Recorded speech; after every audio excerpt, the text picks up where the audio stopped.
Hi, I'm Dan. I'm country manager UK at BlaBlaCar. So to give you some context about BlaBlaCar, we're the largest ride-sharing service in the world.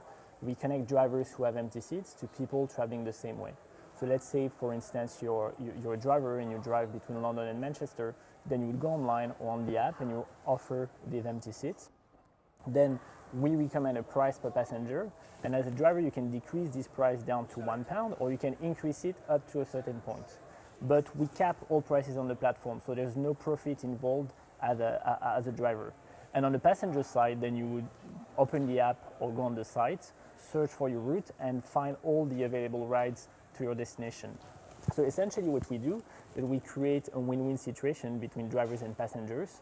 Drivers who offer a ride on BlaBlaCar and travel with BlaBlaCar, if they take 3 passengers, they essentially cover their motoring cost. And on the passenger side, it's on average 80% cheaper than trains. Well, the sharing economy is very simply the sharing of an asset. It can be a physical asset, it can be a human asset, and very often it's associated to marketplaces, because that's the way we connect a supply and a demand. In the case of BlaBlaCar, it's a peer-to-peer marketplace, meaning that if you take our passengers, for instance, there are people like you and me who want to travel at a low cost and in a convenient and reliable way.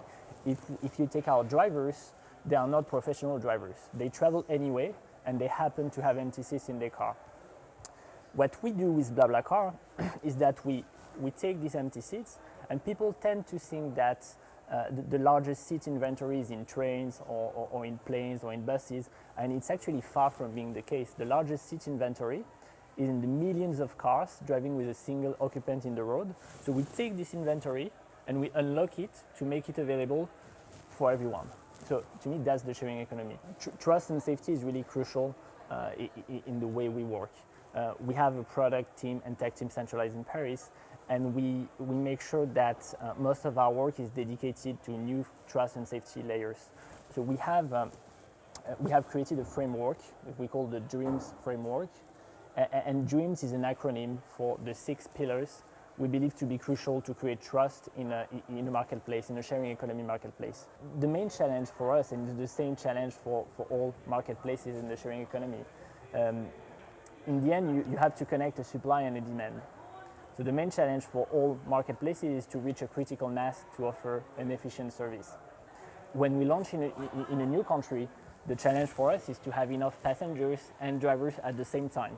Because if you come tomorrow, if you download the app and you say that you want to travel to Manchester, from London to Manchester as a driver, but then you have a driver who doesn't want to travel tomorrow but the day after, obviously you can't create a match in these conditions. So the main challenge is to reach critical mass. And today I say that in the UK, we managed to reach critical mass on several routes. So we don't think in terms of cities, but we think in terms of routes. And now if you want to travel between, I don't know, London and Paris, London and Bristol, London and Manchester, London and Leeds, you will have even more choice than if you go on a train website to find a departure. So the challenge for us is to make sure that we always have this critical mass on many routes. And as time goes on, it's fascinating to see that the service is not only about cost efficiency, because when we launch, we communicate a lot on the fact that, well, actually it's much cheaper than a train, or it will be faster than a bus. But as time goes on, and as we have more people on the platform, it becomes even more convenient than a train, because we start connecting cities that were not even connected before. Today, if you want to travel between, I don't know, London and Paris, or even Paris to Lyon, or let's say Montpellier to Barcelona, because you can travel between countries, you know that you have so many drivers in the marketplace that is going to be almost a door-to-door service for you. And it's very likely that you'll find a driver who will be willing to pick you up exactly where you live and drop you off exactly where you want to go. At the end of the day, when we raise money, we raise money to run a business, and the interest from investors is that the market for BlaBlaCar is absolutely huge. When I mentioned the seat inventory, because we are a transport company, we build a transport network in the end. The only difference with traditional transport network is that the network that we build is people-powered transport network. So the first interest from investors is the size of the market, obviously. I told you that largest seat inventory is not in planes or trains, but it's really in these millions and millions of cars with a single occupant driving on the roads. And the other thing is that BlaBlaCar makes sense in pretty much like almost every country.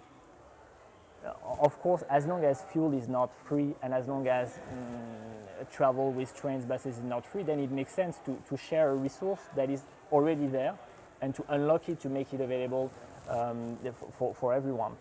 So I'd say that what is of like a huge interest to investors is the huge potential of BlaBlaCar in terms of market size and also in terms of impact that you can have on everyday life, because we are all like very passionate by what we do, and the impact that we have is really huge because we change the way people travel, and the activity in itself is really a behavioral shift. So that's what really is of interest for investors.